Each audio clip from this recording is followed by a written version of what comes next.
speed. Touchdown. Welcome into the latest episode of Mac and Mose. Andy McNamara, joined by the editor of GoDucks.com, Rob Mosley. We are about to jet off to the desert where the Ducks are playing Arizona State. Before the season started, you probably looked at this matchup, a Thursday night game on ESPN, a couple of ranked teams, one of the better teams in the Pac-12 South against one of the top teams in the North. The season hasn't quite unfolded that way for either side. Both teams sit at 4-3, 2-2 in the conference. Arizona State, because they play in the South, they're very much still in the thick of things in terms of the South title. Oregon's got more work to do, in part because Stanford is out to such a big lead, 5-0 in conference. It's a little bit different.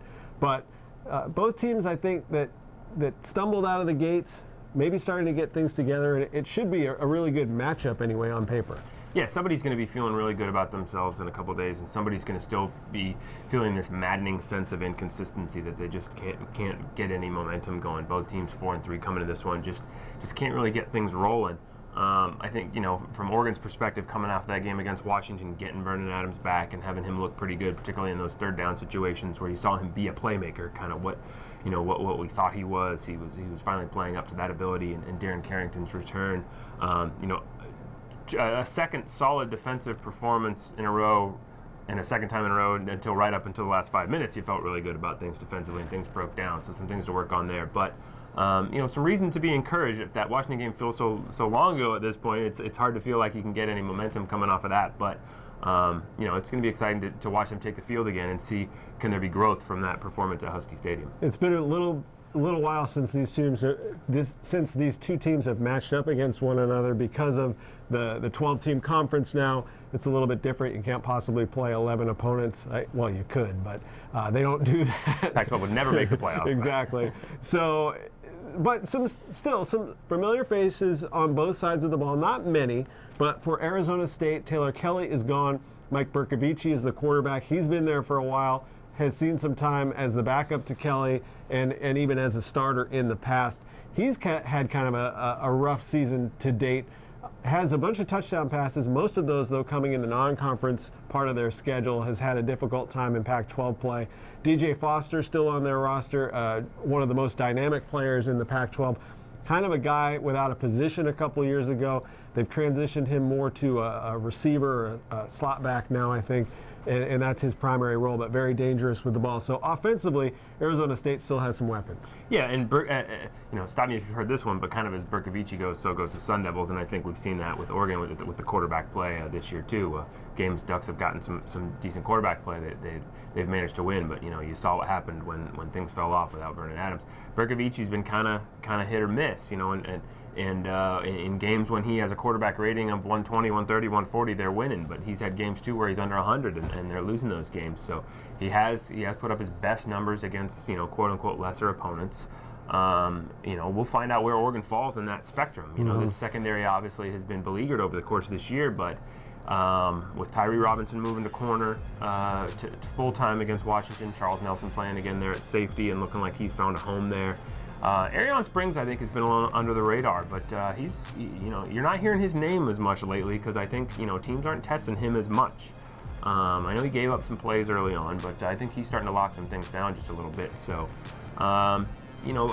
as with the entire Oregon football team, some signs in the secondary that things are coming along and maybe starting to click a little bit. But as we've seen all year, you've got to keep proving that week in, week out. You just can't, Ducks this season, you just can't take anything for granted. Matching up against the Sun Devil offense, the Oregon defensive line, DeForest Buckner coming off a monster game against Washington. Great game also by Henry Mondu. He's got sacks in 3 straight games. Oregon with a 3-man rush oftentimes against Washington, and it was enough because Defo is just such a force there on them. Yeah, the pressure those guys are putting on the quarterback the last 3-4 games is really phenomenal, and obviously an asset to that secondary, and probably a key to that secondary starting to get a little comfortable, more comfortable. DeForest Buckner getting, making the Hendricks Award watch list, as the best defensive end in the country. Pro Football Focus claims to grade every snap of every player across the country, and no player at any position has a higher grade this year than DeForest Buckner. So he's really, it's not as kind of sexy as watching a quarterback like Marcus Mariota go about his business last year, and it's not going to garner as much attention, particularly the way the Ducks are doing this year. But watch DeForest Buckner when he's on the field, because it's a treat right now. I mean, he is as dominant as anybody out there right now, and really a key to again, Ducks have not finished the last 2 games defensively. There's no doubt about that, and that cannot be sugarcoated. But for 55, 56 minutes the last couple of games, they've played better consistently than they had earlier in the year. The other matchup, of course, Oregon's offense against Arizona State's defense. Todd Graham is the coach there. Nothing has changed in terms of philosophy for the Sun Devils. They're going to pin their ears back. They're going to rush the quarterback. This is where having Vernon Adams back and healthy, I think, can help Oregon. We saw Marcus Mariota able to take advantage of those blitzes and use his legs to his advantage the last time that Oregon played down in the desert. Vernon Adams doesn't have the breakaway speed that Marcus has, but he's probably as quick anyway with that first step, maybe even a little bit quicker. It might be able to do a little bit of damage with his legs. We haven't seen that much.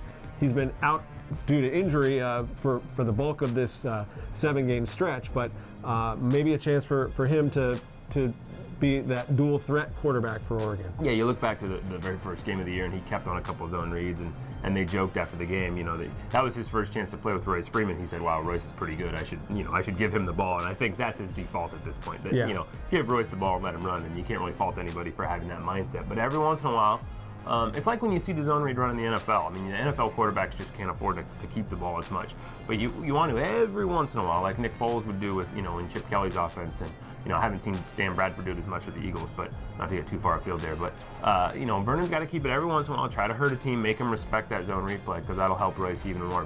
But his ability, in those 3rd and 7, 8, 9, 10, 11, 12 situations against Washington, where he was able to scramble around when things broke down and complete a long ball down the field. And that was the game. I mean, that's why Oregon won and didn't lose, because of those 3rd down plays and his ability to create something when stuff started to break down. So Arizona State's going to bring pressure. The pocket's going to break down a few times, and their pressure can beat them as well. I mean, Marcus Mariota's long run against Arizona State in 2012, 2 guys came off each edge, and they both took the running back on a zone read play. So their aggressiveness, got the best of them. They were over-aggressive on that play, didn't play assignment football, and it beat them. So, and they have been a boom or bust defense where they've given up some big plays. So you're going to give up some TFLs, you're going to get hit in the backfield a few times, but if you keep at it. Recent history the last few weeks shows you're also going to be able to break a few big plays. Mark Helfrich's message, one of his messages to the team this week, particularly on the offensive line, is, hey, you're going to get hit, right, and you got to hit back. Right. And with this line having a little bit of a break now, with the bye week to lick their wounds a little bit, hopefully get healthy. Lost a couple guys during the Washington game and pieced some things together, but the bye came at a great time for that particular unit. And with Vernon Adams as healthy as he has been since the opener, and now the line a little bit fresh, it's a really good scenario to have to face what's going to be a really tough assignment for them. Yeah, kudos to Evan Voller for stepping in for Matt Pearson at left guard at Washington. Wasn't player of the game or anything like that, but held his own, and the Ducks came out with a win, and so that's the bottom line. Tyrell Crosby has to leave that game. Cameron Hunt shifts out to right tackle, where he's practiced quite a bit. He's practiced there extensively. Doug Brenner enters the lineup at guard. But you're piecing together a line there. You don't want to do that. So it would be really interesting to see. You'd really like to have Pearson and Crosby back for this game and kind of be at full strength going against this defense, because they are going to bring so many guys from so many different angles that you really want. Matt Haggerty, the center, really needs to have good communication with his group to make sure they're getting a hat on a hat and keeping track of who the Mike linebacker is, so they can get their assignments down based on that, things like that. So the more snaps they've taken together, the better. So you want to see your top guys, most experienced guys in there.